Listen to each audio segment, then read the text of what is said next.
Alors frangin, bien ou quoi, c'est Oda? Oublie pas de lâcher un pouce bleu et n'oublie pas, la piraterie n'est jamais finie. Yo la team OP c'est Blue et cette fois on se voit pour une review sur le chapitre 923. Un chapitre bon, même très bon malgré qu'il soit court. On commence le chapitre là où on s'était arrêté la dernière fois. Luffy enfonce l'énorme crâne de Kaido dans le sol. Le reste de son corps continue à flotter, donc il n'a pas perdu connaissance. Les pirates qui étaient avec Oldem ont reconnu Luffy. Celui-ci se dirige vers la montagne en espérant que les Mugiwara vont bien. Ils ont sûrement été sauvés par un perso qui s'est interposé. Outsider sur Twitter avait fait cette remarque, j'affiche le screen à l'écran. Quand Kaido a libéré son souffle, on voit une main et ça n'a pas l'air d'être celle de Nami vu son inclinaison. Ça doit être celle d'un personnage qui s'est interposé, ou alors Sanji. Luffy traverse la ville et voit dans une ruelle Speed à terre. Celle-ci raconte que Kaido les a vus, qu'elle a tenté de le combattre, mais que malheureusement Otama a été blessé. Je sais pas pour vous mais pour moi les mots de Speed sonnent faux. Déjà la mise en scène est bizarre, et la forme des bulles nous indique que c'est une histoire racontée, et pas un flashback. Donc celle-ci peut être fausse. Ensuite, si Otama s'était vraiment évanoui comme on peut l'imaginer vu qu'on voit la moitié de son corps au sol, sur une flaque de sang, son fruit aurait dû cesser de fonctionner. Donc pourquoi Speed serait revenu, vu qu'elle n'aurait pu être sous le contrôle d'Otama? Je pense tout simplement que sa partie humain a pris le dessus, et qu'elle a repris le contrôle de son corps, et que là, elle joue un double jeu. Luffy s'en veut et dit qu'il aurait dû l'accompagner. L'eau arrive et dit qu'il faut fuir. Luffy retombe dans ses travers et laisse ses émotions reprendre le dessus. Il hurle pour que Kaido arrive, il le provoque pour l'affronter. Kaido arrive et le regarde de haut et lui demande son nom. Luffy le lui donne et il dit qu'il sera roi des pirates. Et cette phrase restera dans la tête de Kaido jusqu'à la fin du chapitre. Kaido est au-dessus, il ouvre grand sa gueule et lâche un énorme souffle. Un souffle que Luffy esquive facilement. Celui-ci contre-attaque Kaido avec un Elephant Gatling, la technique qu'il avait utilisée quand il a tenté de détruire le Noah. Cette technique est clairement l'une des plus puissantes de Luffy. On voit qu'elle atteint la peau de Kaido, elle a l'air de contenir Kaido qui finit au sol pour la deuxième fois dans ce combat. Celui-ci reprend sa forme habituelle, sa forme de dragon est pour l'instant plus destructrice mais elle n'est pas adaptée pour les combats en 1 contre 1. Une fois que Kaido reprend sa forme normale, Luffy revient à la charge en Gear 4 Boundman et attaque Kaido avec un Kong Organ. Kaido ouvre les bras et encaisse tous les coups sans utiliser du haki. Le Boundman qu'utilise Luffy n'est pas le Boundman habituel, je pense que c'est la version 3 du Boundman, je m'explique.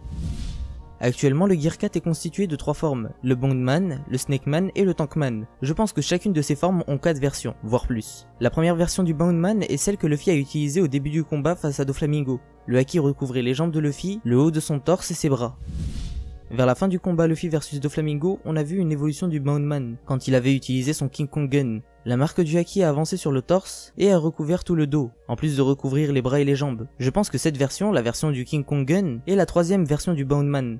Quant à la deuxième version, c'est sûrement celle qu'on a vue dans ce chapitre. Elle recouvre totalement le dos et les bras, mais pas les jambes. Cette version est une forme plus offensive du Boundman, tout est concentré dans les attaques. Elle n'est pas vraiment faite pour les esquives, j'ai l'impression. C'est certainement pour ça que par la suite, pendant le combat, Luffy reprend la 3e version, la même que celle du King Kong Gun. On voit que Luffy a à nouveau du haki sur ses jambes. Les deux autres formes, le Snakeman et le Tankman, doivent aussi avoir leurs 4 versions. La version qu'on a vue du Tankman face à Crackers, le Tankman full version, doit être la dernière version. Voilà pourquoi il est nommé full version. Il y a aussi la possibilité qu'Oda ait oublié d'ancrer, mais ça change rien par rapport au fait qu'il y ait différentes versions. Bref. Pour battre Kaido, Luffy devra utiliser les full versions, les versions complètes, ou passer un nouveau gear. Mais il ne pourra sûrement pas le battre avec les versions qu'on connaît déjà. Kaido se relève après être tombé une 3e fois sous les coups de Luffy, il prend sa massue, il soupire, et met un énorme coup à Luffy avec sa massue. Il le one-shot. Sa technique est nommée tonnerre divin. Cette technique est sûrement nommée comme ça à cause de sa vitesse, ou peut-être à cause du son que l'impact provoque, ou peut-être que ça a un lien avec le fruit du dragon, si c'est bien un fruit. Kaido a utilisé du haki des rois, voilà comment il a touché Luffy, et a réussi à le blesser. On peut voir ça avec les éclairs noirs qui sont propres au haki des rois. Kaido est de dos, il se retourne vers Luffy, et lui sort la phrase la plus classe de 2018. Il lui dit après lui avoir montré la puissance de son haki des rois, « Quel genre de roi tu disais vouloir devenir ?» Sale gamin. Cette phrase est épique. Luffy est au sol, KO. Que va-t-il se passer maintenant? Il y a 3 options. Soit Kaido tente de récupérer Luffy et Shutenmaru s'interpose, celui-ci avait l'air subjugué par Luffy pendant le combat. Il était choqué de voir Luffy mettre 3 fois à terre Kaido.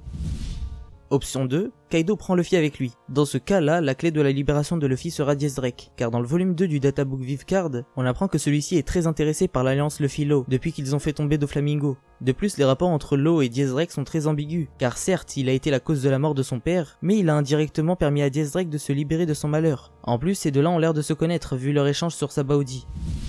La 3e option est qu'une autre personne tente de sauver Luffy, mais c'est peu probable.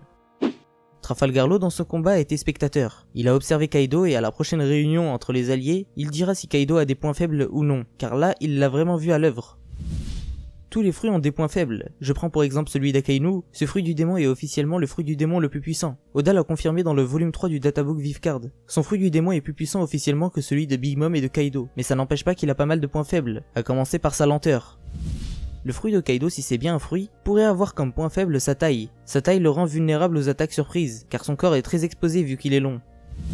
Et Kaido, le personnage en lui-même, peut avoir pour point faible l'excès de confiance qu'il a en son corps. Il a tellement confiance en son corps qui est ultra résistant qu'il n'utilise même pas de haki pour se protéger, tout comme Jack. Donc ça aussi ça pourrait être un point faible. Voilà, cette vidéo est terminée, j'espère qu'elle t'aura plu. Oublie pas de rejoindre mon serveur Discord et celui de Little Garden, d'ailleurs merci à eux pour leur traduction, encore une fois elle est excellente. Merci aux personnes qui sont sur mon Discord car comme je le dis à chaque fois, les reviews que je fais sur la chaîne c'est un travail de groupe, je prends des idées de chacun. Oublie pas de partager si la vidéo t'a plu, ciao la team, et oubliez pas, le One Piece existe.